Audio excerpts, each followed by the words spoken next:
আমরা দেখেছি ফ্যাসিবাদের সময় যে শিক্ষা ব্যবস্থা ছিল সেখানে অনেকটাই ধ্বংসপ্রাপ্ত অবস্থা থেকে আমরা ধাপে ধাপে এই শিক্ষা ব্যবস্থাটাকে বহুমুখীকরণের মাধ্যমে গড়ে তুলতে চাই। এমন একটি রাষ্ট্র ব্যবস্থা যেখানে বিকেন্দ্রীকরণ হবে, উন্নয়ন শুধু ঢাকা ভিত্তিক হবে না। আজকে যেমন বাংলাদেশের 65,000-এর বেশি স্কুল আমাদের এই ফুটবল টুর্নামেন্টে পার্টিসিপেট করেছে। সামনের দিনগুলোতে আমরা বিভিন্ন ধরনের ভাবে স্পোর্টস বা ক্রীড়াকে আস্তে আস্তে সারা বাংলাদেশ জুড়ে ছড়িয়ে দিব। ক্রীড়ার একটা বিপ্লব সৃষ্টি করবো আমরা, যেখানে মাঠে ঘাটে আমরা দেখবো আমাদের ছেলেমেয়েরা মাদক এবং বিভিন্ন ধরনের অনৈতিক কর্মকাণ্ডকে সম্পূর্ণ মূলোৎপাটন ঘটিয়ে ইতিবাচক এবং প্রোগ্রেসিভ কাজে সম্পৃক্ত হবেন।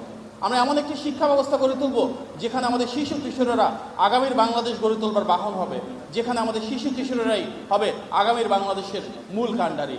আমাদের এই বাংলাদেশে গৌরব আমাদের তরুণ প্রজন্ম, আমরা যাদেরকে দেখেছি রাষ্ট্রের অত্যন্ত গুরুত্বপূর্ণ সময়ে অত্যন্ত গুরুত্বপূর্ণ ভূমিকা রেখেছেন।